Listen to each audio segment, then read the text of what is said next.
You're really stressing me out right now. Happy Can Wednesday, you hold on? everybody. Hey, it's Lauren. Happy Wednesday, everybody. Welcome to another episode of the Football Show with No Name. It's a weird day. It's a weird day. That glare is killing me. All right. So there's a bunch of stuff. There's a bunch of stuff to talk about today, and we're going to talk actually a little bit of college because it has NFL relevance. We're also going to talk a little bit about real football. Heading into week 15, just a little bit.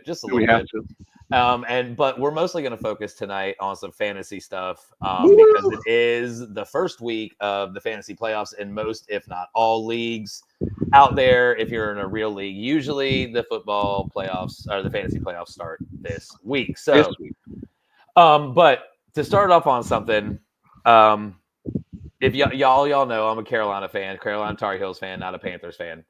Ferg is a Carolina Tar Heels fan for basketball, but he's a Miami Hurricanes football fan. Lauren, I don't think Lauren gives a shit about college. Lauren likes Navy. Oh, Lauren's. No, I don't. She likes Belichick, right. Which in turn down de facto makes her now a new Tar. Now a Carolina fan. So that leads us to the news where it is now being reported everywhere. So even though the I's haven't been dotted and the T's haven't been crossed, Bill Belichick is going to be the next head coach of the University of North Carolina. And they went from Mac Brown. So I saw something earlier. It said Carolina went from having the oldest coach in Division I to having the oldest coach in Division I. So it's an interesting Carolina thing to do. It is a very Carolina thing to do. And it is an interesting move. And at first I was vehemently against it because I don't know how Bill Belichick is going to be inside of a living room trying to get a kid. How is he going to talk to high school kids when pros didn't even really like him? They just respected him and they wanted to win a Super Bowl. Kids these days don't give a shit about winning a title of any kind, really. I mean, they do for their teammates and they do whatever, but it's not really a huge consideration as to where they go to school anymore, right? Like I heard the other day somebody say it's not that remembering mama's birthday and grandparents' anniversary ain't that thing anymore, right? The check's clear. Where's the money coming from? I mean, he's going to have to, I guess, changes. I mean, well, I think he's also had a year off to think about it, so I would hope. Well, Lauren, I don't know what you've heard about this, but he went in with like a 400-page playbook about how he was going to run the North Carolina program. He's Rain Man. He really is. And so apparently it went from nobody was taking it seriously to after the first meeting, everybody started taking it seriously. And what I found out today that I didn't know is that his dad was an assistant coach at UNC from 1953 to 1958. I saw that earlier. I did not know that. Bill Belichick's first, he told, this is some inside information stuff because I was just watching some stuff about this on the Inside Carolina. He was telling the first thing he talked to Bubba Cunningham, who is he is the athletic director at UNC. Belichick to UNC official. UNC as of this moment. So the first thing he said to the committee, and to the me too, to the committee and to the athletic director was my first words were when I was growing up here in Chapel Hill. He said my first words were when I was growing up here in Chapel Hill, and it was Duke sucks. That was his first word. Belichick is from Chapel Hill? He's not from Chapel Hill. He's not from Chapel Hill. His dad was the assistant coach here. I mean, I know his dad was a coach, but I don't know what. So Bill Belichick is 72 years old. So when does that mean he was born? 50s? 78. So he was born in 1948. He's got too young at heart. He's got what, a 20-year-old wife or something. So that was another funny thing that was floating around the Twitterverse. Is when they said it was a picture of Bill Belichick and his girlfriend, and his girlfriend was taking a selfie with them on a plane, and it said next time somebody tells you Belichick can't recruit, show them this photo. That makes perfect sense. Basically, the state of North Carolina is going to pay Bill Belichick $10 to $15 million a year to come hang out with hot co-eds in Chapel Hill. Yep. It's a dream. So that's a fucking dream life. So now after everything, this is the last thing I'm gonna say about it, and I'd love to hear y'all's opinion because I know Lauren, you have a long history with Bill Belichick. He loves him, and so does Ferg on the opposite side. Fuck him. So I'd like to hear y'all say what y'all think in a second. But like, is he the more and more I hear about this, the less and less I feel like he's going to actually be involved in the day-to-day. I mean, in the recruiting aspect, in the NIL aspect. It's going to be more whoever is his supporting staff. That starts with his son, who is apparently. Oh, he's bringing Mullet. Oh yes. No, that Lauren, was in the manifesto. It goes further than that. Mullet is now the official coach that. In waiting. He is the coach in waiting. In writing. And yes, on the contract. Which we spent like 30 minutes on the sports radio here in Charlotte talking about, is that even legal in the state of North Carolina? Yeah, I would assume so. Legal. He roofied people before he went that interview. Like, what are you? Well, that is insane. They're desperate. But however, I mean, he was the defensive coordinator for him in New England, and they still had a good defense. And then he went to Washington, and they were the 5th overall defense or 10th overall defense in the country this year. Now, they did not have a good record, but they were still very good defensively, right? And they did go into Michigan and beat Michigan.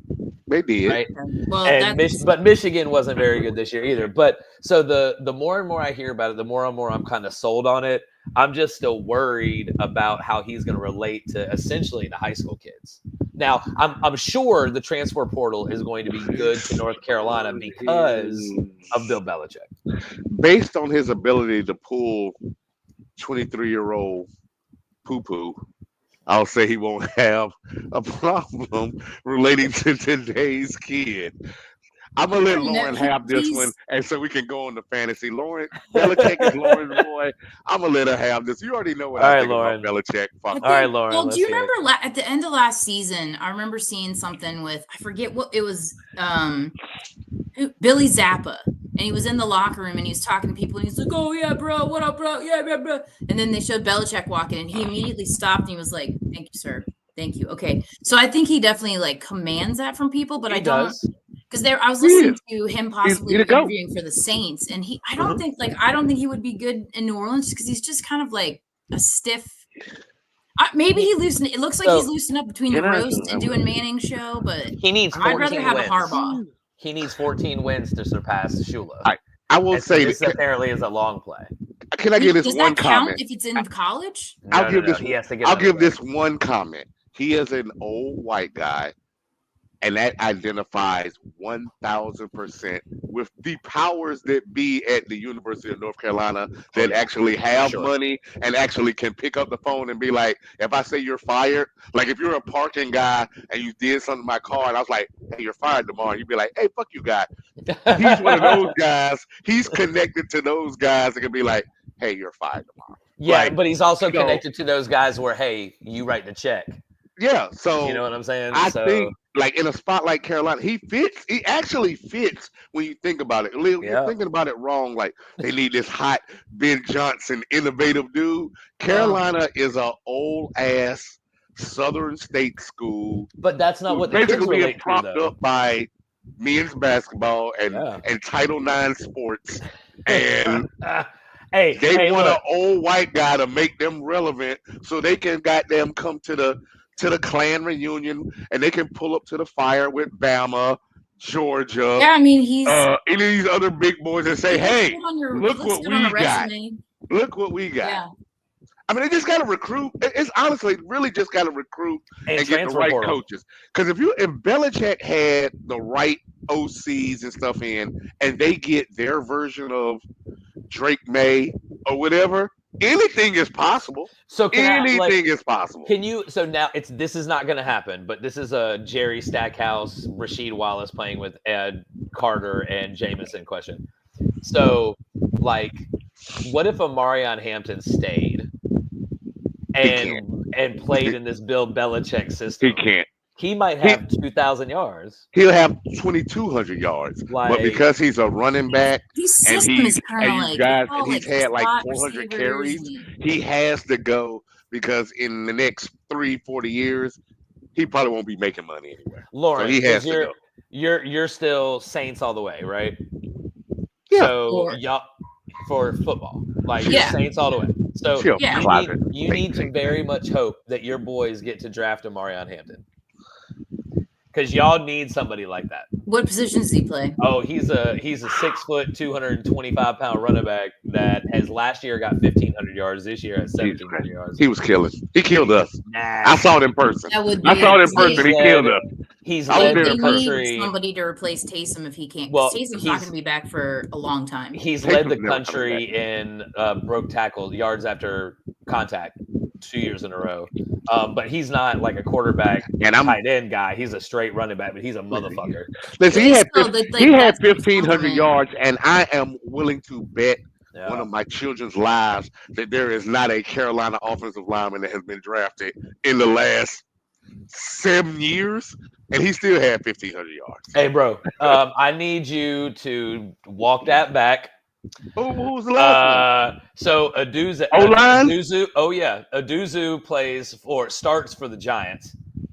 Does he really play then? The commissioner would I knew you were going to say that. The commissioner would dispute if he was here. He would question that lamb lineage. If Carolina does things right, it is on in the pros. It is on the offensive and defensive line. So one. Bro, no, I mean, like not active, right? Maybe active right now. Active. I'm saying active. You gonna make me find out some shit. You're gonna have to because I feel like 7 years is a line. All right, so let's do this. Let's get away from the college shit. Let's talk a little bit about what happened last week in real football. No, in real football, let's just run down some key matchups. So first of all, the Lions Packers. Great game. I love the Lions. So when you said I'm all in on St. Great game, but I need you to say that with a closet Lions fan. Fuck you, Jaden. Detroit and Baltimore are the same city. Okay, well, we're gonna have Kevin on tonight, and Kevin is the commissioner of one of my football leagues. He was gonna come on with Ryan because Ryan lost, so he has the punishment. But Kevin is gonna come on. Does he have to wear a tutu or something? He's a diehard Lions fan. No. So what he has to do is he has to play in a U.S. Open qualifier at the Duke course. In May of next year, and Ryan doesn't play golf. But the thing Lions is, are going to go to the first of all, if this year. If this dude isn't from Michigan, his first explanation is to be how he could pay him. Like, okay, I was going to say, hold on, you're not a Lions fan, and you're not from fucking Michigan. Okay, that so shit is impossible. Like the Lions a lot, though. I like. I'm going to tell you this. I'm going to tell you this ahead of time, but we're going to talk about this when he comes on. So he is from Detroit. Right. Okay. So he and I have stuff to talk about. This is funny. All of his family are Michigan Wolverines, diehard Wolverines fan. He's an Ohio State fan. He ought to be excommunicated. His favorite Major League Baseball team is the Red Sox. All of the rest of his family are the Tigers, but his favorite NFL team is the Lions. You know what? I have 5 children, and I have one of those, so I understand. I understand. The thing with the Lions, though, I think. It's easy to be a Lions because you got a team that's never won. It's easy to be a Lions fan. It's easy to be a Lions fan. It wouldn't have been no easy to be a Lions fan in '91. Yeah. But I've also spent a decent amount of time in the city of Detroit, and I absolutely love Detroit. Like, there's Eric Kramer. I actually asked for a Lions jersey for Christmas, so they're like, you need a Jahmyr Gibbs jersey because he. No. I went for the hometown hero, Aiden Hutchinson. Oh, Aiden Hutchinson. She loves Aiden Hutchinson. All right, so skimming the important games. So we had the Jameis Winstons, the fighting Jameis Winstons. I needed Ryan to come on so we could talk about Jameis. The Steelers. We'll talk about. We got to talk about the Saints too. Oh, Lauren, I have good news. EJ's coming on next week.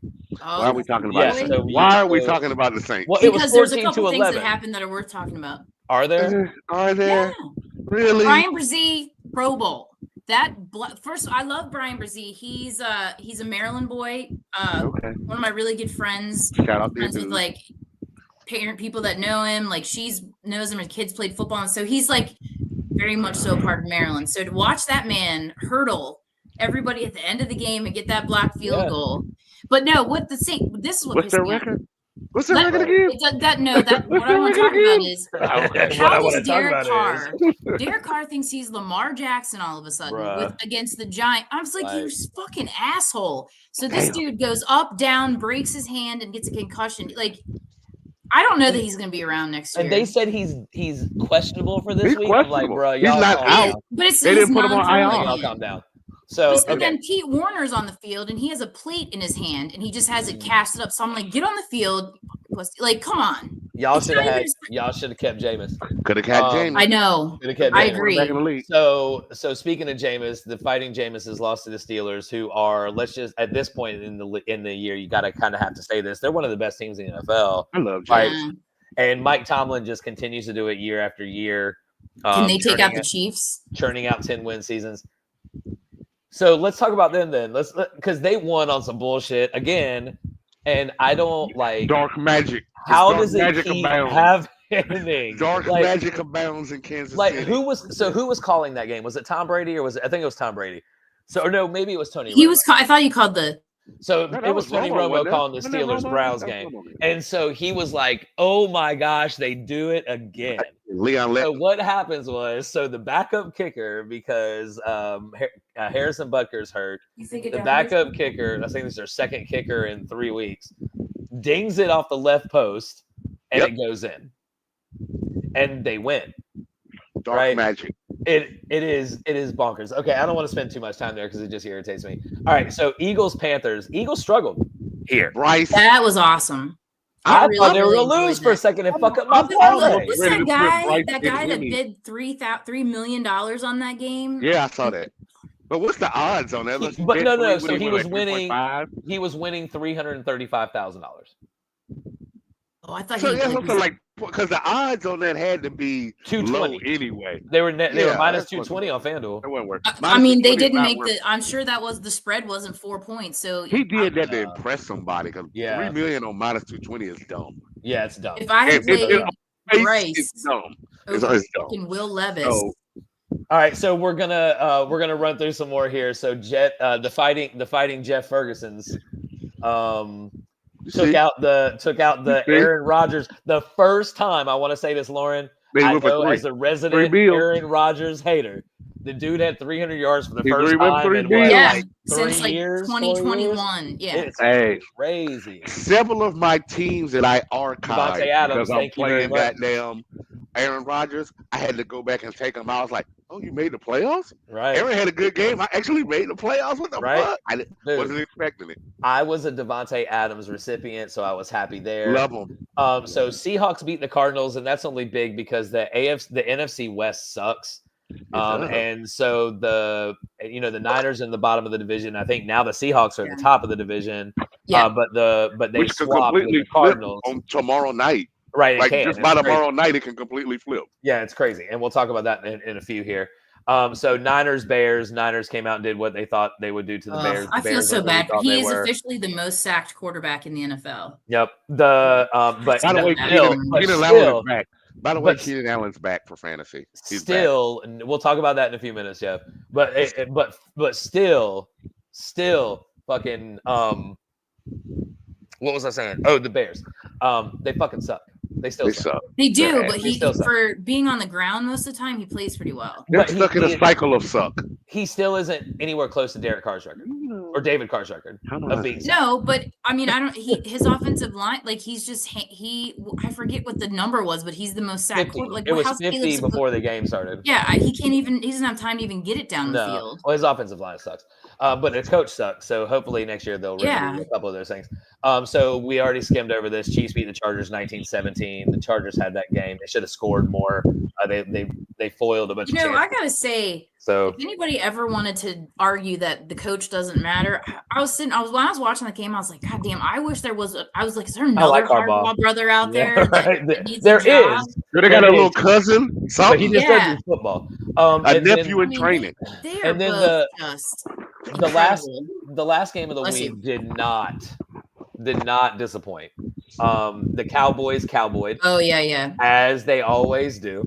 And on Monday Night Football against Joe Burrow and I thought they were gonna win, but y'all, I didn't need it in Lucky 13 first. Oh, bless you. Well, bless you. All right, bless you. In Lucky 13, Ferg, I did not need it, but you did not. Jamar got me 50. I know you said we're gonna do fantasy in a second. We can go ahead and jump into fantasy. One second. Can we stop and talk about why?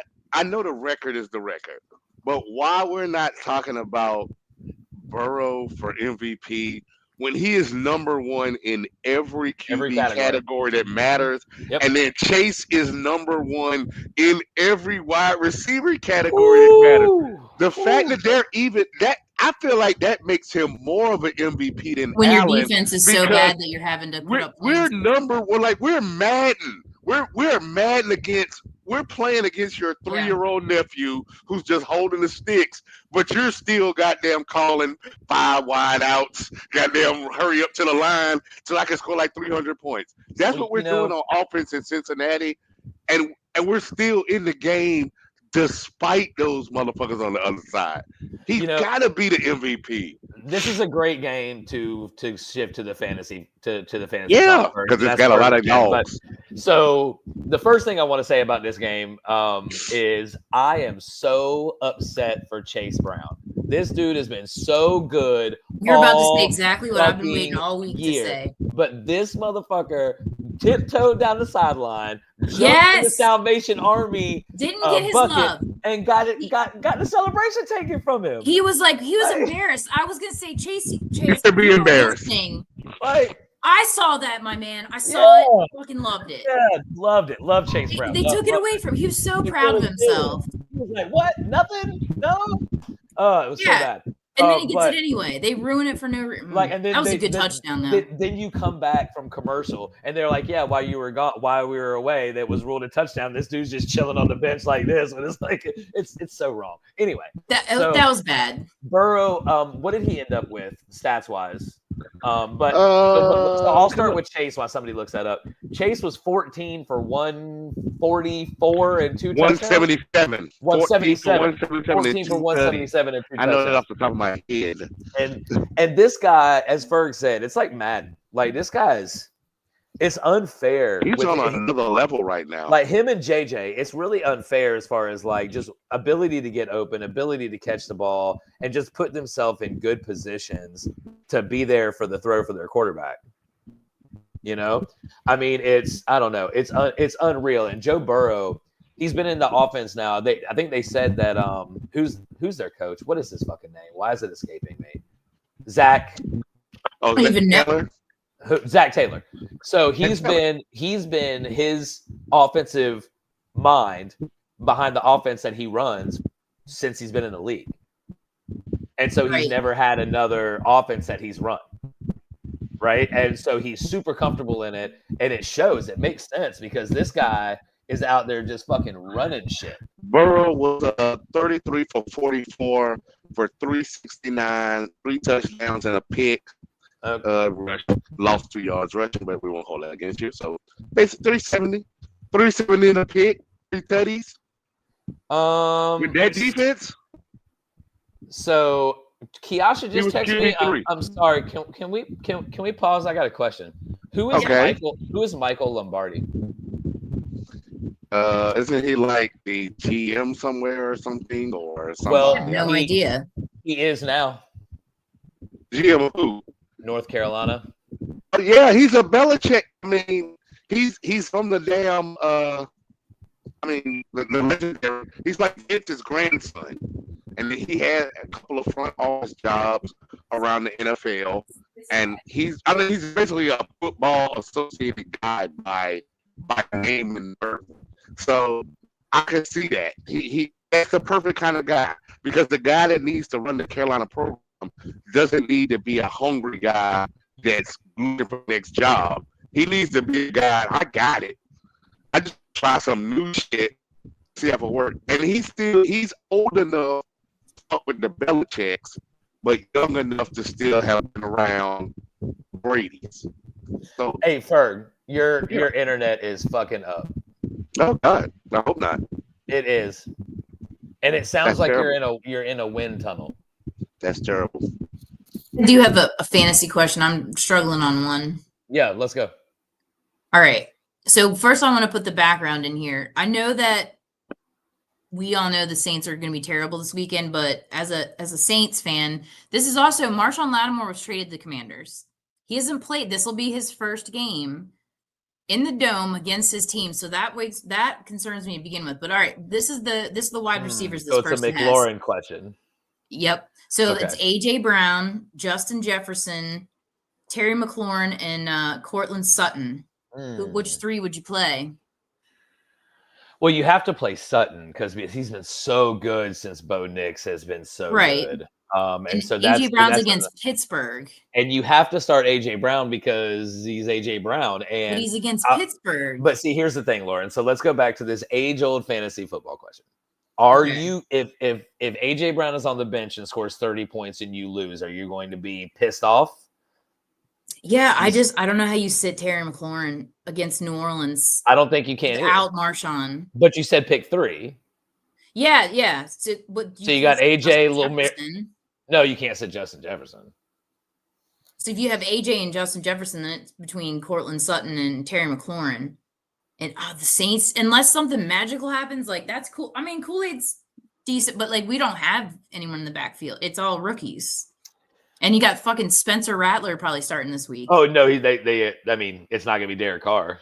No, because he can't play with his non-throwing hand. Yeah, so it'll definitely be Spencer Rattler. I don't know, Lauren. That's tough.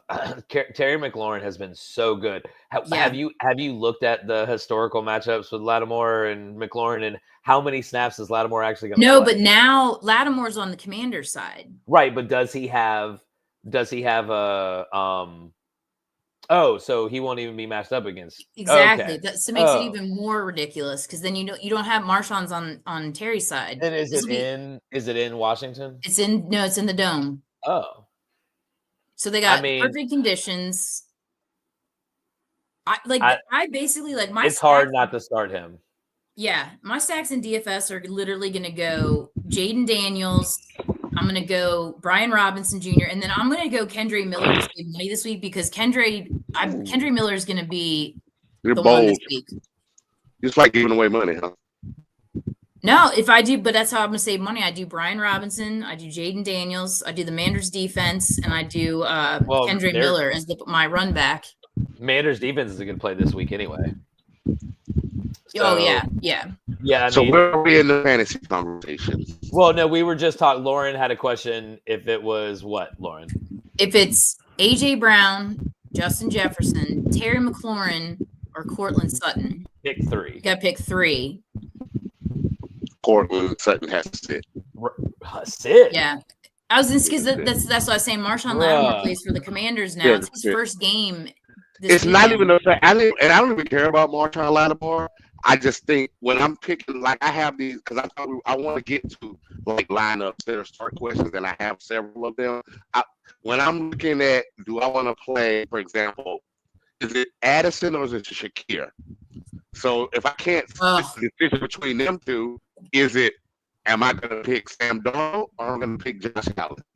99.9% of the time, you're going to pick Josh Allen unless they're playing in a snowstorm. So that means I'm going to go with this guy over here. So I think it comes down to the quarterback play. Who's throwing them the ball? Like if I have comparable options, I'm sitting most of my bills this week. I just don't feel good about it. If I got a better option, like if I got a Zay Flowers versus Amari, I'm sitting Amari. I'm out with Zay. I just have the looks that they've been getting. Josh Allen's really carrying them, and the skilled players get a little benefit, but they really haven't been setting up, and they're due for a letdown. This week is tough. The Broncos have a great matchup too, and they're at home. I don't even know. The only thing I can think is maybe sometimes got what, Cleveland? Where it comes from. It's like voodoo or some shit that people put in the end zones. Like there are some times when all of a sudden they play like a football team again. Like maybe, but I don't even know because Sutton's got an awesome matchup too. He does. The one who doesn't is AJ Brown though. But he's AJ Brown. But the AJ Brown it's the same thing as Malik Neighbors 2 weeks ago. Malik Neighbors didn't get any targets. He came out. There was some blah blah blah blah ESPN about it. Malik Neighbors got 12 targets next week. Same thing just happened. We went Brandon Graham podcast. We went AJ Brown like, I don't know, man. We should throw the ball a little bit more often. Blah blah blah. It's no way AJ Brown gets less than 11 targets this Sunday. No, I get it. Ferg, by the way, Ferg, your video is jacked up. Your audio is better, but your video is jacked up. Jesus Christ. Hey. The kids taking up that bandwidth. Tell them kids stop playing games. Right? Tell them all you need is 30 more minutes. Yeah. Goddamn.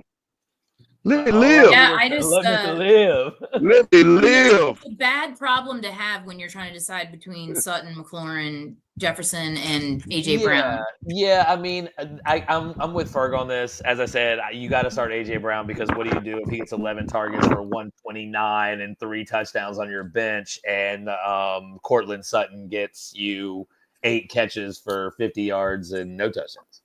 You know what I mean? Yeah, but then Terrier, that's hard though because the Colts It is so hard. The Colts defense isn't great, but then I'm like, Jaden Daniels is going to be. And he's a top ridiculous. 5 fantasy quarterback, Lauren. So it's not like you're matchup for running him, out of scrub, and he's his number 1 wideout. So yeah, and I can only imagine. I'm either, like I said, it'll be either some voodoo shit. Or it's just going to be absolute ridiculous, like sort of like the Vikings last week because I didn't do any Viking stacks and I regretted that very quickly into the game. I did Dolphin stacks. You knew who did a Viking stack? It was the guy that I was playing against, and he had Jefferson and Addison. Oh, quick question. Did you play any Josh Allen teams and win? No, because he scored 72 points. I didn't play any Josh Allen. He did actually. I didn't play any Josh Allen. I did, but the person had Josh Allen on the bench. Ooh, for who? Let me see. Let me find it. Please say Patrick Mahomes. Please say Patrick Mahomes. We're gonna call whoever that is out by right name. Now. Like they need to be on the show and defend themselves. Actually, let me see. I saw someone. Are you in the hospital? Are you having a heart? Are you in the hospital? You couldn't change your lineup. Like, was the last time you looked at it on the Bills bye week? No, you know what? I think it was 11. I think it was in the family league because he had Jalen. He has Jalen Hurts and Josh Allen. Stop. So Jalen Hurts is on the bench every week. Every week, except for the 1 bye week that I need him. Every week.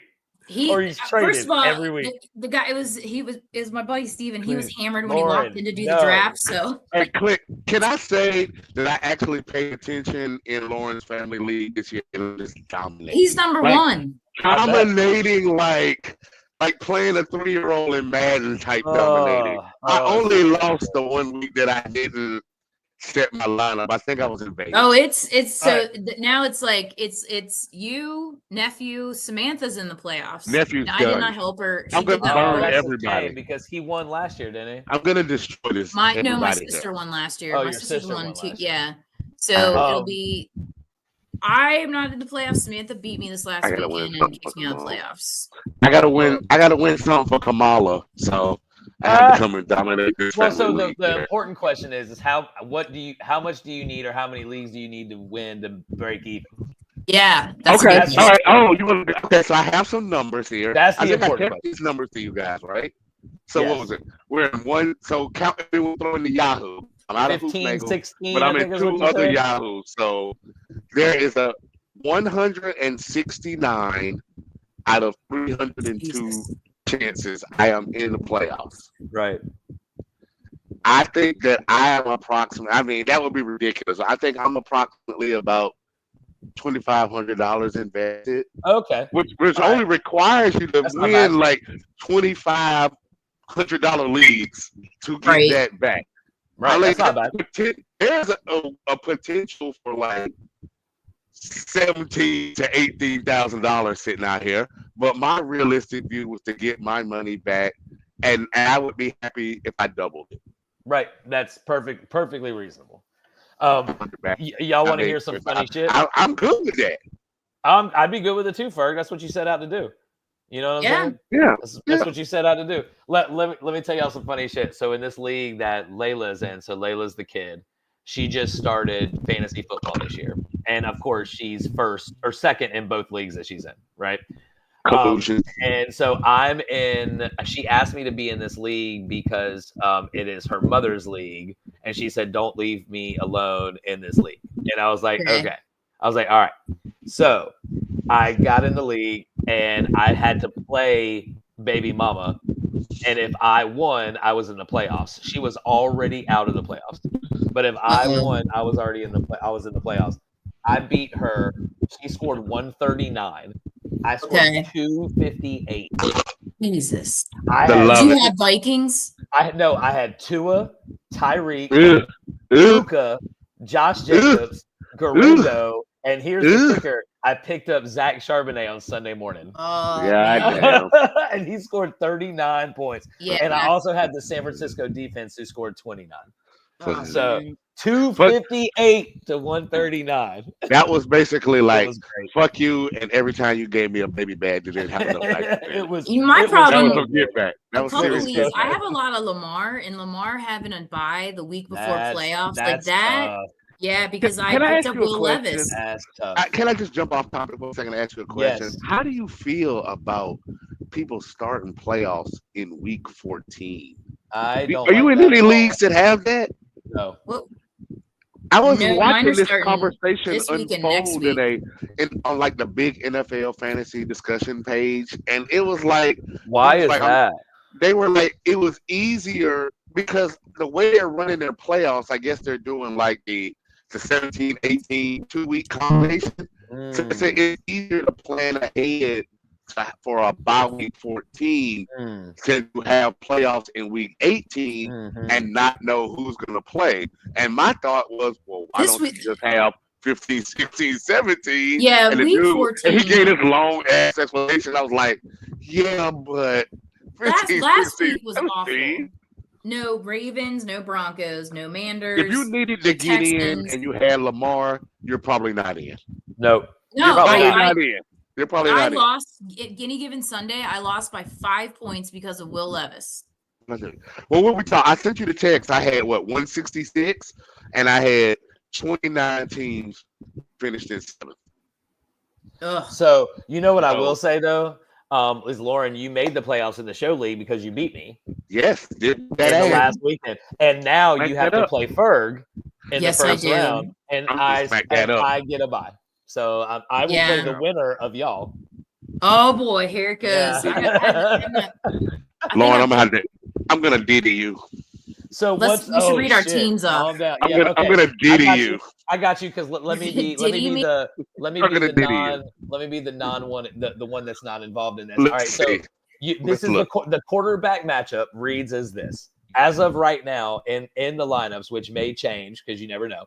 You got Geno Smith for Lauren, Pippin St. Breezy, is Geno Smith, and for Soul Glow, Mr. Ferg over here, you got Bo Nix, and that's really tough. Now the matchup is in Green Bay, in Green Bay for Geno, and in Indy. I mean, against Indy for Bo Nix. I mean, you got to give the nod to Bo here.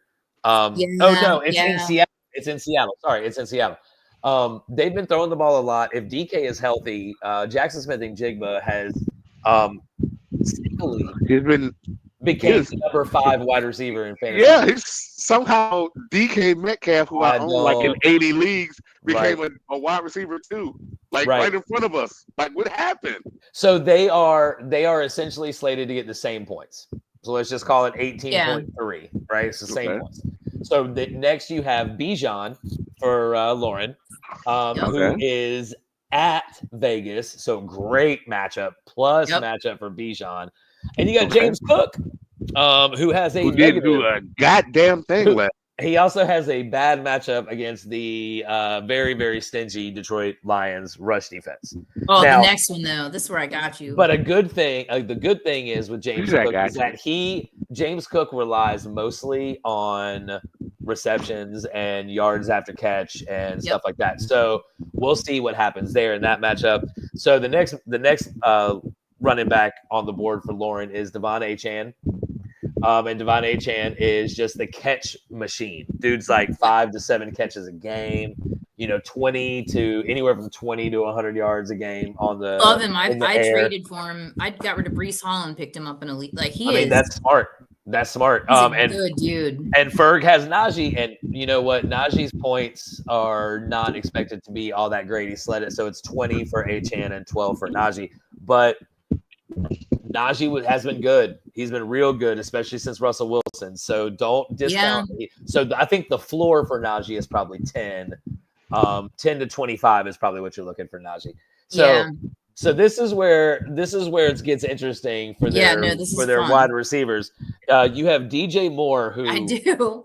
Boy, Lauren, he's indoors on the struggle bus with Caleb Williams. Struggle bus. But indoors against Minnesota, who's a pass funnel defense. So we'll see. And then you got CD Lamb on the other side with Ferg, who's always has that questionable tag because you know what? I bet showed up last week. Panthers will win that game. Probably because the Cowboys suck. He showed up last week with a touchdown, and almost a buck. So the next one, Lauren's got it here in my book. The points are really close here. The last points were Moore at 14, CeeDee Lamb at 17. This one is Lauren with Drake London at 16.5 points or so, and then Ferg has Khalil Shakir. Now, Shakir's been his first look most of the time, bro. All year. If it's not James Cook, it's Khalil Shakir. So I don't think you should. It's closer than one might think. It's closer than the names and draft capital say. That's what it is, right? I think that's what it comes to. And that's the problem. Year. It's like you got a guy, and you be like, I took this motherfucker in the first round. Right. Like I know, like DK Metcalf should be my number one receiver, but I just can't make myself play Shakir. But you should be playing Shakir. Yep. It's like Lauren's question about AJ Brown, right? It's like Lauren spent draft capital on him, and wants to play him, and you kind of have to. All right, so then the tight end matchup gets real interesting to me. You have Tyler Kraft against TJ Hawkinson, right at the tight end spot, and Hawk's been good since he got back. Like he's been catching. Yeah. And Tyler Kraft's been good all year. That's just really reliant on Jordan Love, and they're in Seattle. And so it's going to be really, really interesting. If the weather's okay, and right now it says rain. No, right now it says cloudy. He's a tough dude, too. He got nailed last week. Yeah, no, he did get hit pretty hard. Now, in the next here's where their lineups get fun. This is where this league gets fun. We have 3 flex spots, or 4 flex spots. Yeah. Okay. And it's wide receiver, running back, or tight end, right? Yep. So you got Lauren with Cole Kmet and who gave nothing last week. I have Chris Olave. He's on IR. That's where that comes in. I get that. And so Cole Kmet against Sam Laporta. So you got the battle of the tight ends. I'll take that. 4 tight ends playing, right? I'll take that. And then you got a big, if you ask me, a big advantage for Ferg here. Yeah. Lauren has Tank Bigsby and Ferg has DK Metcalf. Now, Tank Bigsby did come in, scored a touchdown last week, and he was viable, right? So then here is Ferg, another big advantage for Ferg. And Ferg hides this dude way down in his lineup. Yeah. I'm not really sure why. Because you know what, Ferg? I've always been of the mindset where when you set your lineup, your superstars need to be in your lock positions. You know what I'm saying? Your wide receivers. No. I'm gonna tell you this. Let me just jump in with a quick question. It's for locker room purposes. What I learned for managing 300 leagues is to set your after the Thursday night game ends. If you have a lock dude, I'm gonna play Garindo like if he starts. He's my RB1. But after Thursday night, when I sweep through my lineups, I set my lineups by the time of the game, so that if I have if I have Goff at 425, but Purdy on Monday night, I make sure Goff is QB1, and Purdy is super flex. Yeah. Because if all of a sudden on Sunday Purdy slips in the shower, I have no way to maneuver. So I always set my lineups by the time of the game. Well, okay, so then let me ask you a question. Why do you have Najee in your running back position at 425 and Joe Mixon in your flex at 1? That's probably just a league I haven't gotten back to yet. Dude, he's working through them. This is the show league. Yeah, this is the show league. So whenever you get to it, I'm sure we do waivers. Like waivers went through this morning. I have been quite busy today for once. I bet you have. So I had lineup questions I was going to ask you guys, so that way when I go through tonight and touch the 80 or 90 teams that I have to touch, the ones that got buys, I'm not fooling with. I haven't looked at any of those teams. So the 80 or 90 that I need to deal with, I was going to set lineups based on the shit that you guys tell me. All right. Well, then let's finish your lineup, and then I have a question if I remember it when we get there. So it's about try to remind me. It's about setting your lineup anyway when you're on a bye. All right. So then, this matchup with Joe Mixon with Ferg and Ladd McConkey with Lauren. Now, Ladd has been great when he's healthy. He's been great. When he's healthy. At home against Tampa Bay. Yeah, let's just see if he plays. If he can play. If he can play, that's a and they need to win. That's a good matchup for him. And I think that Lauren has a very distinct advantage here with Ramondre Stevenson in her last flex position. I hope so. That guy against Tank Dell. You know what? As a Ramondre Stevenson owner in Hoofnagel, which is Ferg and I's league of record, which I'm not in the playoffs. I've been happy. Really? I've been happy because he's the most solid RB2 there is. He really is. Like this dude is. If 1 week he happens to goddamn get 2 tutties, you're great. But you already know when you put him in that second RB spot, I'm getting 11 to 13. I'm good with it. I don't got to think about it. Because Drake's not going to throw the ball 80 times. No, he'll catch the ball 3 or 4 times. He'll have 4 or 5 targets, catch the ball 3 or 4 times, get 20, 30 yards receiving. I love Ramondre. Have 40 or 50 yards rushing on 12 carries and a touchdown. If I own Ramondre in every one of my leagues, I would be so happy. All right, I would be happy with that. So the bottom line, at the end of the day, Ferg is slated to win 159 to 152, right? So he's got a 54% chance of winning. Now, to Ferg's credit, he is the 3 seed. Lauren is the 6 seed. So Lauren's at a 7-7, and Ferg's at a 9. I should be on mine. I just didn't set a lot of lineups. Right. So I started off rough. I made a bunch of trades. All right. So question about setting your lineup. I was having this conversation. Okay. Ryan, I think it was with Ryan. Actually, no, it couldn't have been with Ryan because he's not winning any fantasy leagues. Anyway, I don't remember who I was having this conversation. He's a bum. But about setting. Oh, it's Kiasha about setting your lineup when you're on a bye anyway, just to fuck with it and start people that you've never started before just for fun, just to see, right? Because it doesn't matter. Yeah, right? if the game doesn't count, I'll do that. So y'all do that. Even if you're not playing against each other or anybody, you just set your lineup. You're like, I wonder what this dude could do. I've never put this in my lineup. I'll tell you what my reason it is. Well, okay, like I said, I need to have about 80 to 90 teams. I need to make sure are set.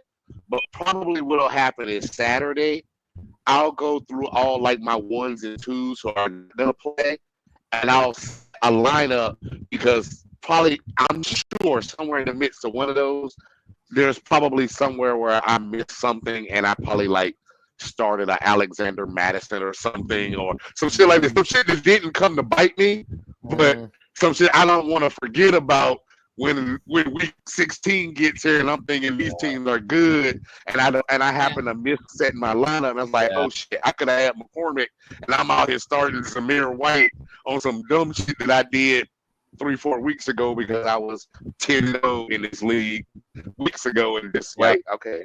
So are y'all okay to go like a few minutes over so we can actually talk some fantasy stuff? All right, so Ferg, you had a question that you wanted to ask about some lineups, and then what I think we should do after that is kind of go game by game and say yes or no. Like, you're playing here, and then let's move on so we can get through them, right? So we can put some advice out there. So Ferg, what are some of your questions that you have? All right. So first question here, because it's Wednesday night. Tomorrow, for fantasy purposes, football purposes really, but fantasy purposes especially, is huge. Rams 49ers. Everybody in every league owns every Rams receiver, every 49 receiver. Waiver wire pickup for 49 running back. 49ers running back is basically winning lottery ticket. No matter who it is. No matter who it is. You go to Shanahan or whoever it is, they're getting you Patrick Taylor, baby. 10 to 15 is guaranteed. So, with that said, when you're talking about, because we just got Garendo or you would have just gotten Patrick Taylor just this morning in waivers, are you playing one of them or you're saying, I'm going to play my regular equivalent guy like Devontae Smith or so I have Jordan Addison, guys like that, guys who have flashed, but then it's somebody that you normally might bench.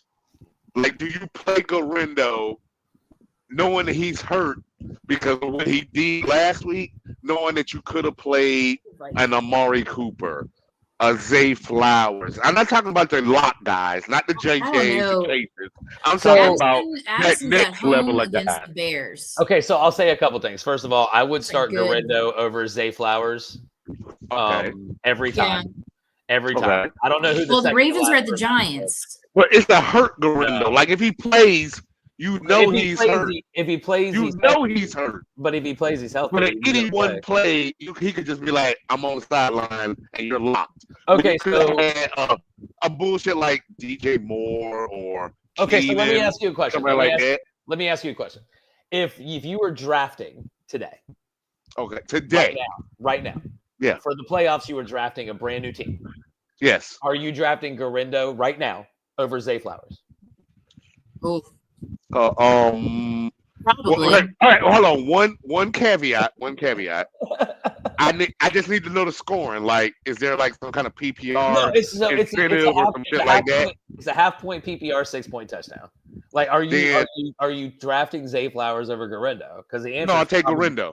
Right. In that, if it's a 4-point PPR, I'm taking Zay Flowers. Okay, so that's that. 4 point, I take Zay Flowers. Then that's your answer. Yeah. Okay, so if you're talking about 4-point PPR leagues, then you're playing Zay Flowers. I take Zay Flowers. No, that's what I'm talking about. Your fantasy leagues. If it's a 4-point PPR, then that's one elimination. So you eliminate Zay Flowers. If you match up Zay Flowers against Garindo in a 4-point PPR league, and you said you'd rather draft Zay Flowers first right now than have Garindo, then if it's a flex position, then you start Zay Flowers. Because I just gotta know. Well, the other part of that equation is I need to know what the defense is that they're playing this week. Right.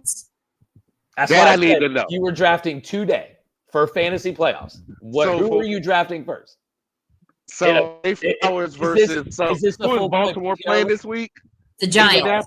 The Giants. Is this a full point PPR league? So if it's a full point PPR and I got Zay Flowers against the Giants or Garindo against the Rams. Yeah, Garindo against the Rams. The Rams that, although they did a great job against Cook, I just saw give up 44 points though. Ooh, that's a tough one. I mean, Ferg, I'm gonna go Garindo because I'm YOLO. I'm a YOLO type of motherfucker. So you gotta go Garindo. If Adam Schefter at 7:55 says Garindo's getting the start, I'm going to sweep through all 43 leagues that I own Garindo in, and I'm going to start them, and I'll just goddamn kick my ass all summer that I did that shit. And another way to look at this is, let's say you were on the draft board, you were drafting right now, you had the choice between, and the pick said, Zay Flowers or San Francisco 49ers running back, and you knew it wasn't CMC. I still take the San Francisco 49ers running back. Okay. As long as Kyle Shanahan is the coach, the San Francisco running back position is probably overlooked, worthy to be first round drafted. That's what I'm saying, dude. You got to take if that's your answer, then you have to take Garindo. You have to play Garindo. Okay, so that's you eliminated Zay Flowers out of the conversation. Yeah. Okay, so if it's full point, point. Okay. Garindo versus Amari Cooper. You got to take Garindo. Yeah. Amari Cooper, I wouldn't put him in until otherwise something happened. I mean, I picked him up, but he's sitting on my bench. No, I would go Shakir over Cooper, and Garindo versus Tank Dale.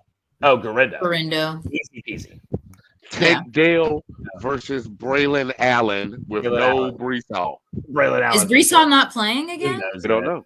Who knows? I would take Braylon Allen all day over Tank Dell. Yeah, especially against the Jags. Yeah, Braylon Allen versus Garindo. Oh, Garindo. Yeah. Right. If he's starting and he's healthy, I'm going Garindo. Yeah. All right. It's also like this is his one chance to shine. Jordan Addison. Stupid. Hold on. Jordan Addison versus Garindo. Okay, so here's my thing, and I know what Lauren said. Lightning hasn't struck twice yet for Jordan Addison. So where's the track record that's actually going to happen? Right? There is none. Right, that's what I'm saying. And then you have Jordan Addison, the San Francisco running back that's not CMC. That's what you have. That's the conversation. It's a tough one. It's a tough one. But is Lightning going to strike twice? Can you play Jordan Addison next week? Yeah. I just feel like you can't. All right, this is my opinion. The way I'm thinking about making this choice is because there is no next week. Like this Addison versus Garendo conversation is season ending. That's job on the line. You split it up. My $20 is flushed. I gave it away because I got happy with the sample. But I just saw this motherfucker get 44. It's so many like weird stats that I just. What did he do against Chicago the last time? Who's guarding JJ?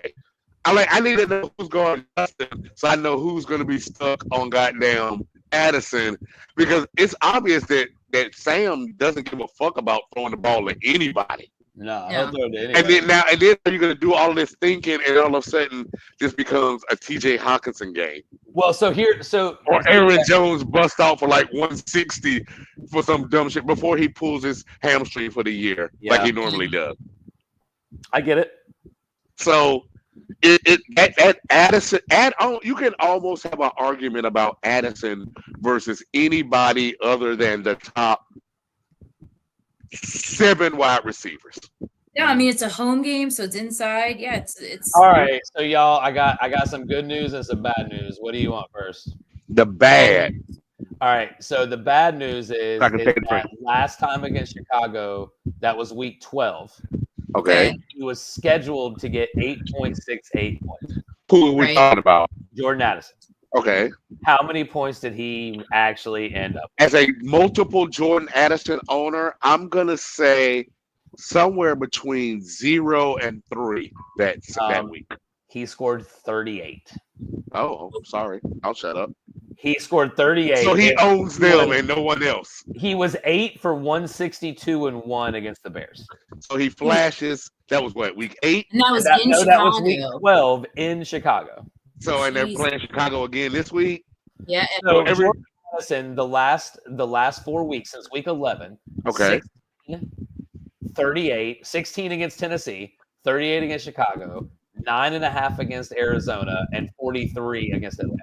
You know, it's a weird conversation that we have not had.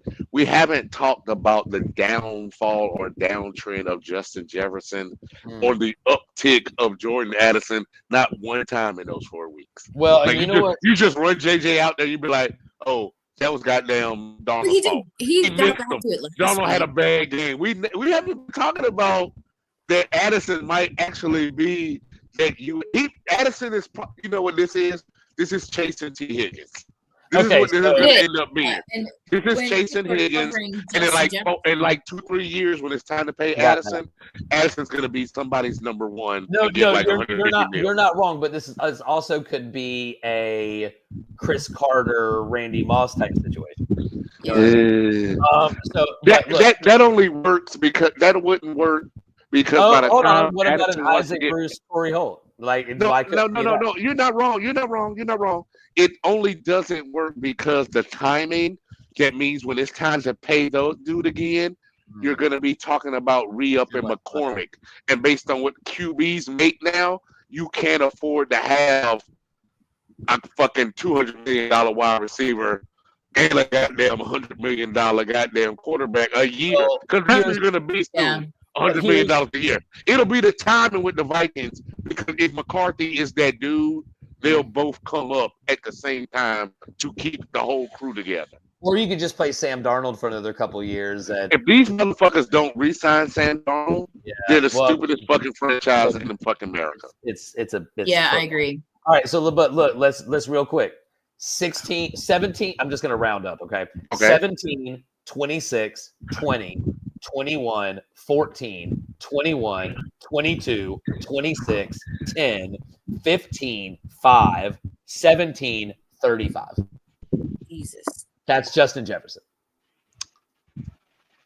That's consistency for him. Yeah. It is. In his shit games, for what Justin Jefferson did. He's got coverage too. Everyone's covered. I was wondering, are you able to see from his shit games what Addison had in those games? So the first shit game he had was against Jacksonville. And it was 9.8 points. What did Addison have against So Jacksonville? 9.8 points is what he had. And then Addison had, who did I say that was against? Jacksonville. Jacksonville, Addison had 5. Oh, so they both they did not have a good game. Now, Justin Jefferson's next bad game was that Addison game at Chicago, where he had 5 and Addison. Because I feel like Addison is the best second to third best wide receiver to there is football. Because when you're Chase, you're JJ, whoever doesn't have a big game, generally it has been in his history, his short, albeit short history, that he has huge games. Like if you own both of them, he normally scores enough points to cover both of these guys. Well, so Justin Jefferson had 5 targets in that game, and Addison had 13. Who? Jacksonville. That's Chicago. No, that was Chicago. Chicago is like 1 or 2 in defense, pass defense? Yeah, in pass defense. Yeah, in pass defense. So they shut that shit down. Apparently they shut the number 1 down. They shut the 1 down. What happens. So whoever the number 1, I don't know who the 1 is in Chicago. I'm not even gonna say. I'm not even gonna say I do either. But apparently, whoever the 1 is in Chicago, shout out to you. Oh, I think it's the kid. I think it's the kid from Virginia Tech. Kyle. Yep. Fuller. Fuller. Yeah. Okay. Yep.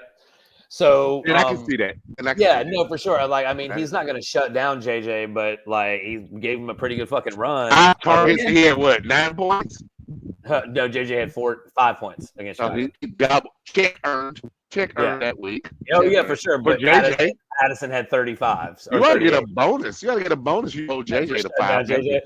All right. So Ferg, does that help at all? You want? Let me see. Let me flash you. Okay, I got one more. Okay. We'll get off that wide receiver position. Darnold this week or Tua this week? Tua.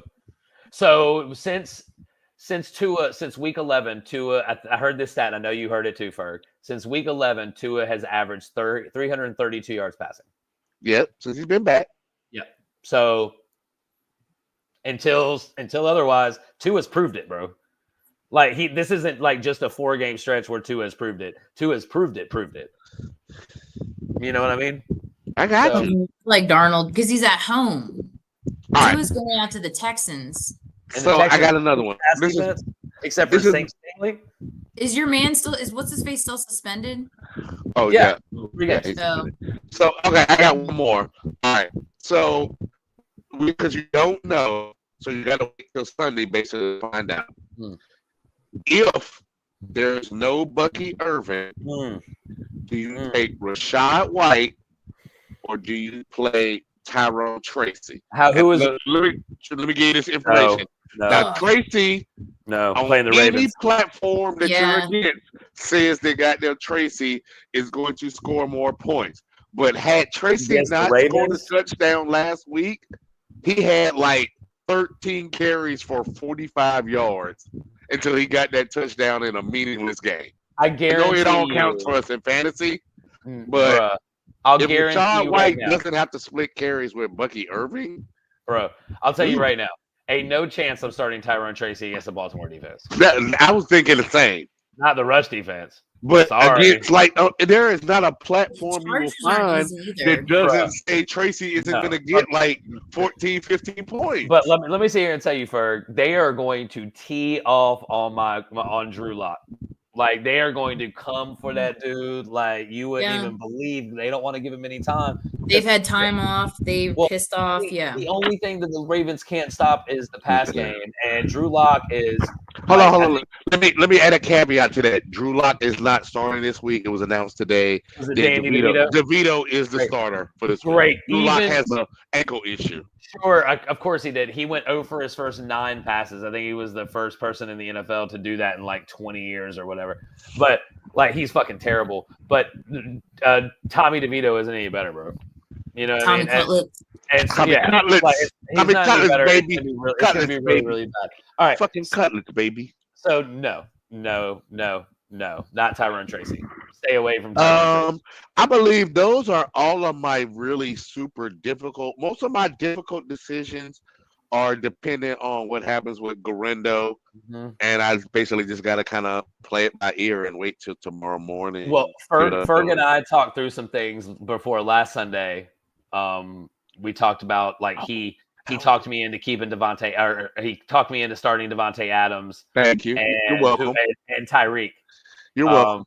Because I don't have to start Tyreek in that league. My team, my wide receivers are so good, I didn't have to start Tyreek. But Tyreek, you're welcome. So all right. So now let's. Oh, wait a minute. I got one more. This one is important. Important.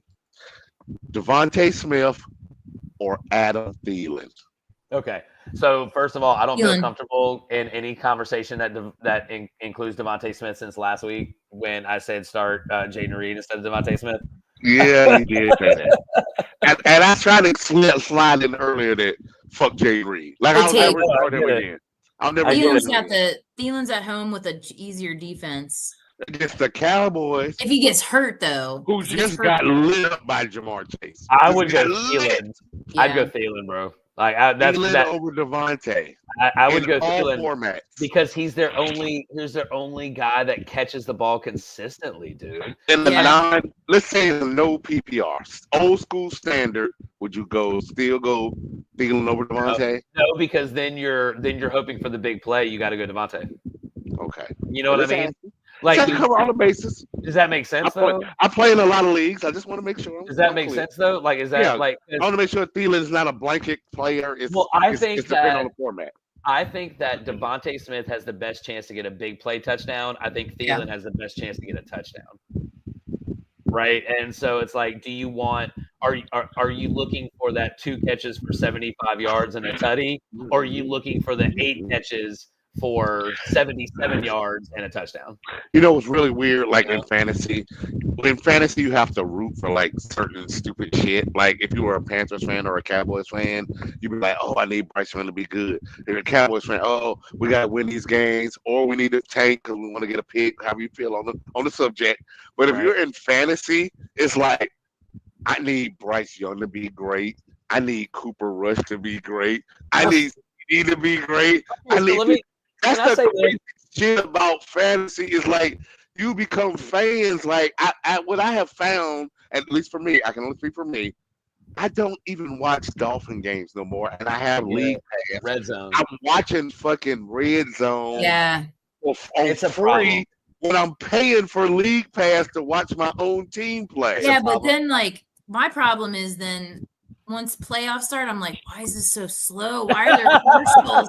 I mean, that's first world problems. But so let me say this, Ferg. I want to say this. That's crazy as fuck. You said you need Bryce Young to be good, and I was talking to my boy Mitch about this earlier. Unless you're playing Bryce Young, like if you're playing Adam Thielen, you really don't need Bryce Young to be good. I mean, you need him to be decent. No, because dude, look, like Bryce Young could go 10 of 27. For 155 yards and 3 picks and a touchdown. Long as Adam Thielen could be 8 for 115. Right. So Thielen could be 8 for 115 and a touchdown. You don't need Bryce Young to be great. You need Thielen to be great. Great is the wrong word. You know what worries me about Bryce Young? Okay, I feel like Bryce Young, if you have played Philly and you have played Kansas City, you're kind of stamped and official. I think we can see what you could be, but it's the Panthers. Yeah. So eventually they're gonna panther up. Yeah. And if it's this week against a team you don't expect, and then all of a sudden has like a 9 for 30 game, and like by quarter 4 we've seen Dalton, Thielen, goddamn pulled up with a hamstring in like the first quarter, and you've played them when you could have played dudes that you know aren't superstars, but you could have played Shakir. You could have played Devontae. You could have played, I don't know, Judy. Somebody we don't give Judy way enough love on this show. No, you gotta play Judy. Shame on us. Shame on us for not giving Judy enough love this year. We'll actually talk about that in a second. Let's go ahead and run down some games so we can go ahead and get the hell out of here. Right? Okay. Let's go ahead and run down some games. We'll start with the Thursday night game. So first of all, Thursday night game, San Francisco. All Rams. San Francisco against the Rams.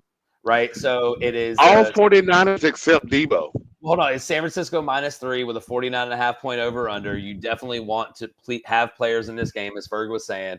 So let's start with the 49ers first. So you play Brock Purdy, yes. You play the running back, whoever it is, whoever it is, Taylor, whoever it is. You play Jawan Jennings 1,000,000%. Yes. You play George Kittle 1,000,000%. After that, I'm out. I love Debo. Really? He's on my bench, but I'm out. He's got to have a bounce back at some point, though. He's always supposed to have a bounce back. I'll give you the Mendoza line. If you have a receiver that has scored as many points or as same as Ray McLeod, you play them over Debo. If you don't have that guy, then say, fuck it. You drafted him probably in the second or third round, and you made the playoffs. You YOLO it and you play him. But if you got a dude that's at least good as Ray, I'll even go one step more. If you have a Noah Brown with a Jaden Daniels stack combo potential, play Noah. So now, if you tell me Jaden Daniels, if you told me, Ferg, that if you said Devontae Smith or Debo, I'd tell you Devontae Smith all day. Listen, there is no player. Adam Thielen, Debo. I said the line at Leggett. If I don't have a receiver that's supposed to get as many points as Xavier Leggett, then I'll play Debo. But if I got somebody that's going to get at least that many, and I'm saying Calvin Austin, 8.5. Calvin Austin's, Cedric Tillman if he gets off of IR, Elijah Moore, Vele in Denver. If Josh Palmer ends up getting another start, any of those dudes, what's his name? Play over Debo. Cincinnati. Mm-hmm. Like I'm playing those dudes. So all right, so Jalen McMillan in Tampa Bay, I'll take a chance on him. Yeah, I mean that's what Debo. Debo is my absolute last. Yeah, I don't got shit. Yeah, and it's a shame. All right, so then on the Rams side, you're obviously starting Cooper Kupp and Puka Nacua. You're obviously starting Kyron Williams. It's Matthew Stafford has been really good. I mean, so you definitely start him, or if you need to stream him. I mean, but he's great. Like if you need not stream him, if you need him to go against something like replace your quarterback who's got a tough matchup, you can. If you haven't lost Trevor or God, I'm trying to think. Listen, if you have to start Matthew Stafford and you're in a playoff game, let me ask you a question. God bless you. Your team must be strong as hell. Which quarterback are you starting in this matchup? In which one? In this matchup, are you starting Stafford over Purdy or Purdy over Stafford? Yeah. All right. Listen, I start Purdy, but I'm also start every Rams receiver. Oh yeah, for sure. Okay, so next is another game full of starters for fantasy football. You got the Dolphins and the Texans. For some reason, it's set at a 46.5 point over under, and I think it definitely will be higher than that. So on the Dolphins side, you got Tua, you start him. You got Achane, you start him. That's the last place you go in the running back room. Then you got Tyreek, you start him, and Jalen Waddle's been great over the last couple of weeks. You start him too. You absolutely, no matter what happened last week, and we can talk about this for like 2 seconds, because I want to talk about this. You got to start Jonnu Smith. He was nothing until overtime, and then 3 catches, 35 yards, and a tutty. And you gotta love the cat, right? So I'll say this: there is as great as Jonnu Smith has been, and it's probably me as a Miami fan used to never having a goddamn tight end that I can remember at least in the last 30 years. It's been decent. Gesicki had the one great year, but there is a cutoff. There is a definite cutoff line for me with Jonnu. Like He's been great. Like my argument for Jonnu would be like if you had Jonnu and Mark Andrews. You take Mark Andrews. Are you going to take the shot on the Mark Andrews touchdown? Now he's back in Lamar's. Not right now. I wouldn't. I would take Jonnu. Are you going to play Jonnu? Like, would you compare? Andrews has like a touchdown in the last 4. Jonnu was over until it went to OT and he bailed you out. And this is going to sound weird. This is going to sound weird. If you're in a full point PPR, I say you take Jonnu. Yeah. And just because I think he's going to have more targets than Mark Andrews, because Lamar only throws the ball a certain amount of times. He doesn't, but it's got to be spread out. And now Derrick Henry's getting some passes, and Justice Hill is coming in. What's more likely to happen? Mark Andrews scores. Mark Andrews scores 2 touchdowns on 5 or less catches, or John will get 7 to 8 to a touchdown. What's more likely to happen? I say it's more likely that Mark Andrews gets I'd say bullshit red zone touchdowns. I would say it's more likely that Mark Andrews goes 4 catches for 35 yards and a tutty. Yeah. But I also think it's more likely that Jonnu goes 7 for 80 and no touchdown. Right? You see what I mean? That shit hurts. That's hurt. And that's just what happens. Because these games matter. Right. Like, they matter. So yeah. Jonnu just gets more targets, right? All right. So on the Texans side, you got CJ Stroud. Like, I want to save him for last in this conversation. So you got Joe Mixon. You start Joe Mixon. He's the best running back. He's been the best running back. That's not named Saquon Barkley. Nico, you 1,000,000% start Nico. Tank Dell, really depends on who else you have. Dale Addison. Addison. So this is where I'm at, Ferg. I'm at Dell and Debo. Right? You disrespect Dale that low down? I'm at Dell and Debo right now. And so it's like, I think I might play Debo over Tank Dell. And that's only because of name. That's not because of anything else. I think a better comparison for Dale would be Dale Devontae? No, Dale versus that is hard. Let's say Dale versus Jalen Warren. Let's say Ladd doesn't play. Would you play Dale over Quentin Johnson? No. Quentin Johnson all day. I'd play Would you play Dale over Josh Palmer? Yes. Yep, for sure. If Dale, would you play Dale or Waddle? Waddle. That's not even a question. Would you play Dale or Jalen McMillan? Dale or Roma Dunze?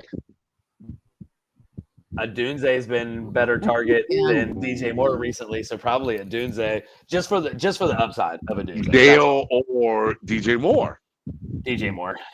Dale or Keenan Allen? Keenan Allen. So all 3 Chicago Bear receivers are better than Dale. I think so.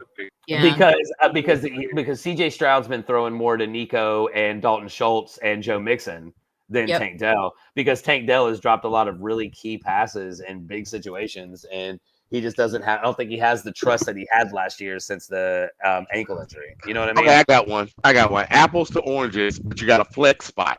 You got to win your league. Dale or Jake Ferguson? Oh, Dell. Because the Cowboys suck. Dale or Rico Dowdle? Rico. Easy. Easy peasy. Lauren feels like she wants to argue with that. Oh, no. Dale, how about Malik Neighbors or Brian Thomas? See, Lauren, I'm with you on this, I think, because Malik's just been hurt, and Tommy DeVito is not good. Yeah, garbage. Mac Jones is better than DeVito. Mike Jones is better. All right, so that's really all you got on the Texans Dolphins side. CJ Stroud, I just don't think you can play him. I think that you have to see a couple more games, or at least one more game. If he does well with Nico this week and throws for 300, then you can play him next week. But the Dolphins' pass defense has been good all year. We've talked about that on the show. All right, so Ravens, Giants. Let's go with the Giants. You don't start anybody. Lamarzy. No, we're going to start with the Giants because you don't start anybody. Neighbors, if you have to. If you have to. Like Tyrone Tracy. If you desperate. At this point, if you made the playoffs with Tyrone Tracy, you've probably been starting him. Because you probably didn't draft him. So you've probably been starting him. Do people feel about Tyrone Tracy the way I feel about Ramondre? Because a certain group of people. Okay. All right. So maybe start Tyrone Tracy if you have to, and Malik Neighbors if you have to. The matchup's not great. The matchup's great for Malik Neighbors, but the if Daniel Jones was still there, I'd start Tyrone Tracy. And Malik Neighbors would be a must start because. But once they said fuck it, we're looking at 2025. I've been off the Tracy train. Oh, so even though the Ravens' pass defense is the worst in the NFL, I just don't think you can start. I mean, if anybody you could start, it would be Neighbors. But again, if you made the playoffs with him, you probably had to start him. Yeah, sure. If you have another choice that's comparable, if you got 4 wide receivers better than Malik Neighbors, you're probably the 1 seed. Okay, start him over Tank Dell, start him over Debo. Okay, so we can say that's enough. That's enough. On the Ravens side, you start Lamar, you start Derrick Henry for sure, you start Zay for sure, you start Mark Andrews for sure. Rashad Bateman, if you're in a deeper league and you need a flex, sure. Why not? Okay, so we have. Here's a good one. You've lost your Chris Olave. You've lost your IU. Getting by on whatever, and then you have Zay and Bateman is questionable. Deontay Johnson is no one in a 4 flex spot. Are you willing to take a chance and start Aguilar? Yeah, why not? If he's wide receiver 2 in Baltimore. Why not? I would start him in the show league if I had him. If that's what you're talking about, I'd start him over. I'm saying it got to be like a deep lineup league. Like, because dude, I don't like Xavier 4 wide receivers, 5 wide receivers. Yeah, why not? Why not? Okay. You know what I mean? Why not take a flyer? Because he's either a 2 catches for 15 yards or a 2 catches for 90 yards. A touchdown, yeah. And if he's your wide receiver, you're starting 4 wide receivers. It's deep, right? Yeah, it's like whatever at that point because the person on the other side of you sucks too. You know what I mean? So. Lauren, any other thing from there that you would start anybody else because they're your beloved? No. Your beloveds. Right. Hey, look, we got to tell it like it is. All right. So the next one, Lauren, you're going to love this. Jets and Jags. So, yeah, you got to start Aaron Rodgers, I think, just based on last week and the fact that the Jags are, you just start everybody. Yeah. And it's going to be great weather. They're playing in Jacksonville. It's probably going to be 80 degrees and sunny. So you got to start. You got to start Brees or Braylon or even Isaiah Davis. Shit, I mean, I don't know. Like, you know, so we can get back. Isaiah Davis gave me 15 last week. Okay, right, but like, are you going to take the chance that he does that again if Brees is hurt, or are you going to? If Brees is hurt and they're playing Jacksonville, I'll start him again. Even what about Braylon? What if you had Braylon? I'm gonna tell you what happened to me last week. This is what happened to me. I was hard on the waiver line for like the first time really for all season. Like betting all my fab on like Isaiah Davis and Garendo everywhere. Ended up with a ton of Garendo, ton of Isaiah Davis. Sunday morning came, I couldn't make a decision. I basically split it down the middle. I started Isaiah Davis in half the leagues that I had him. I had Garendo. If I had them both in the same one, I mean, it just depended on whatever the last one I just played it like that. Yeah. And it kind of worked out for me everywhere. Some of the other teams are like I don't think that there was a team where if I'd have played Garendo instead of Davis, I would have got in. Well, it was just a solid position for the position I played. When but what if you had Isaiah Davis and Braylon Allen on the same team? Who would you play? I would have went Braylon because I know he'll get the first carries. Okay, so Lauren, what about you? If you had Braylon and Isaiah Davis, who are you playing? Braylon. Yeah, me too. I think I have a league that I played both of them in. So then you have to play Garrett Wilson and Devontae Adams. That's just duh, right?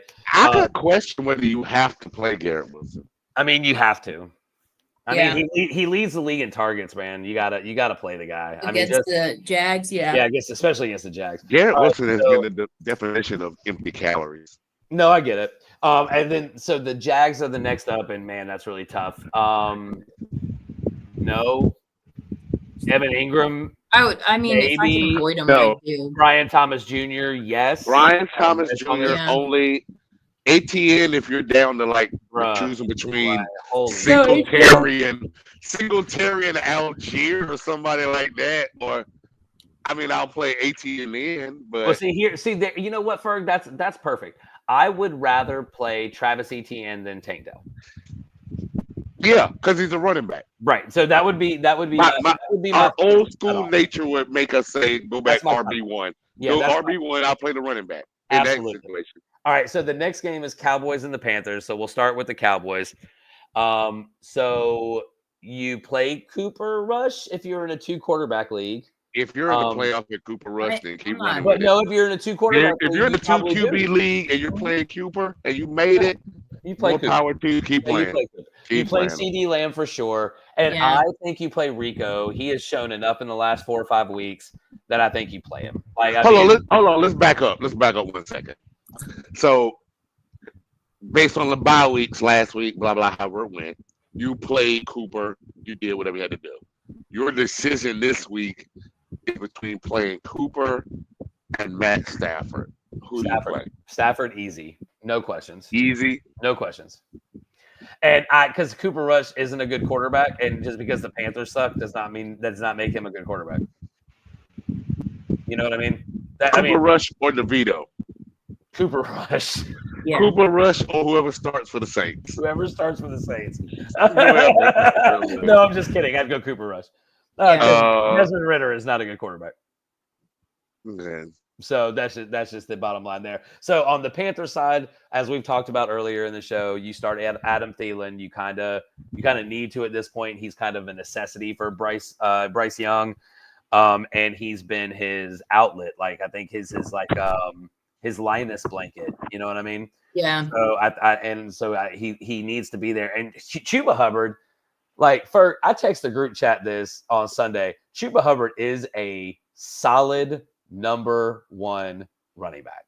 The most solid. This dude is just week after week, no matter who they're playing, 80 yards and a touchdown, 30 yards receiving. It's amazing what this kid does. And he's just really good. So you definitely start him. After that, you're out on the Panthers. Next game is Commanders and Saints. So Lauren, who are we starting for the Saints on Sunday? Besides Kamara. Anybody? Oh God, no. Jawan Johnson, if you need to, if you have a tight end or a second flex. No, because you don't have Derek Carr. No. He scored a touchdown last week. Yeah, so So that's with Derek Carr. Oh, yeah. So start nobody for the Saints, start everybody for the Commanders. Yes. So Brian Robinson, start him. Terry McLaurin, start him. Yep. Zach Ertz, start him. Zach Ertz, start him. Zach Ertz or Dalton Schultz? Zach Ertz. Better quarterback right now in this Zach Ertz or Jonnu. Better quarterback, more opportunity. Yeah. Zach Ertz or insert starting tight end for the Philadelphia Eagles. Zach Ertz. Jalen threw for 100 yards. Calcaterra caught a touchdown every game. Right, but he threw for 100 yards. Opportunities, man. I go for opportunities with tight ends. You know what I mean? Jonnu is going to have way more opportunities than any of those guys. Jonnu or Otten? Jonnu or who? Cade Otten. Oh, Cade Otten. Jonnu or Cade Otten? Cade Otten. He's been so solid. Yeah, same, Lauren. We're gonna go in a second. Jonnu or Laporta? Jonnu. More opportunity. Laporta. All right, so let's just look at some fun ones real quick. All right, so Chiefs Browns, gonna be fun. Chiefs defense has not been great recently. No, I just played Jameis. Jameis is gonna throw a zillion times for a zillion. Yeah.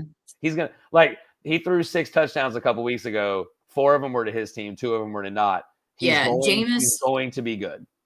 Jameis and Jerry Judy's. That's a good stack this week. Oh, gotta play Jameis. Gotta play Judy. Njoku, yeah. Gotta play Njoku. The question there is, do you play Chubb? Do you play Ford? I think if you have to, yes. But based on name recognition, you do not have to play Chubb. Don't let that trick you.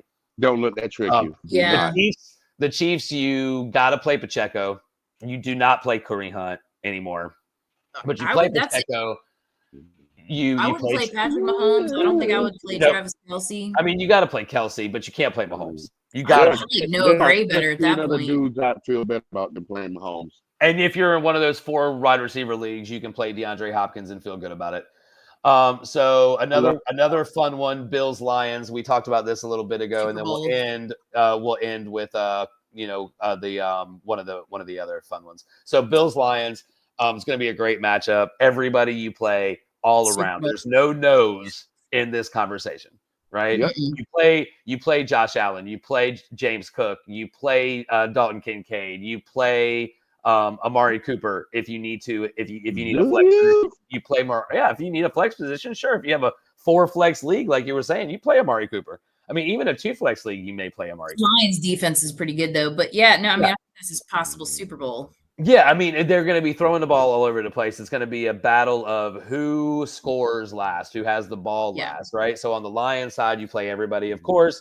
You play Amon-Ra, you play Sam Laporta, you probably play Jared Goff again. Jameson. You got to play Jameson Williams right now. Yep. He's on the heater. Jameson Williams or Amari Cooper? Tim Patrick. Jameson Williams.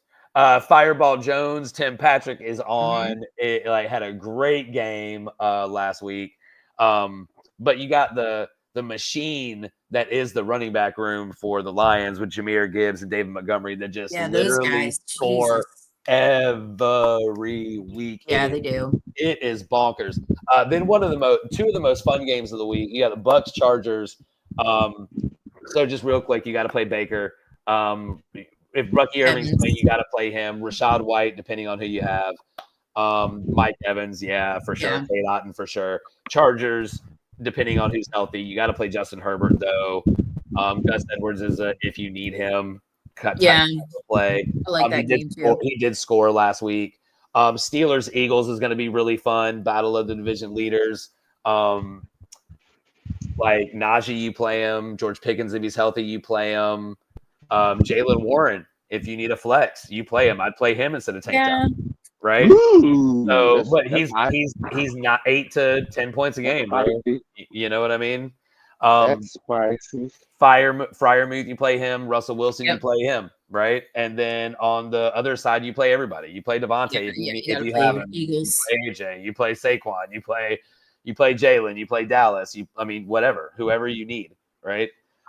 So 2 Monday night games. I don't know if you guys saw this, but we'll finish off with this. You got 2 Monday night games: Bears and Vikings, and Falcons and Raiders. And Bears aren't playing for anything but to keep the Vikings from getting the division title, which is very tight with the Lions, and the Packers are sneaking in there at 9-4, so it's still kind of up in the air. But the Vikings are at 11-2. They're at home. You play Darnold. You play Addison off of last week, just on the hope if you need that game. You play Justin Jefferson, of course, and you play Aaron Jones, of course, and TJ Hockenson, of course, right? So all the of courses for Minnesota. Anybody got anything else there? No. All right. Bears, Caleb Williams. You play Caleb? Depending on your options. Like, what's my option?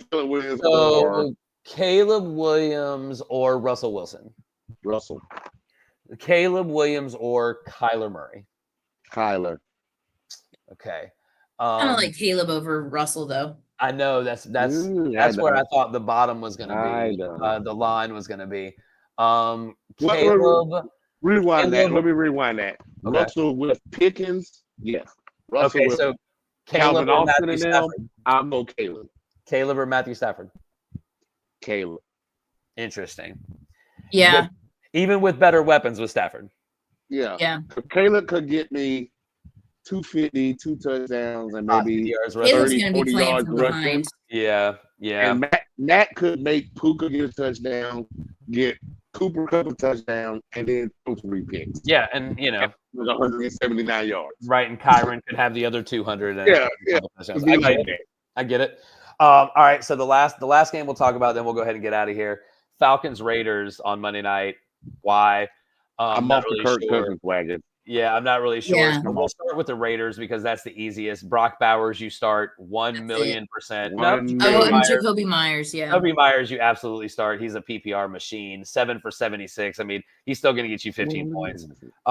So then, I think depending on how many wide receivers you play in the league, Jacoby Myers is a question mark on a lot of my teams. Okay. Only because I don't trust Desmond Ridder. Yeah, that's fair.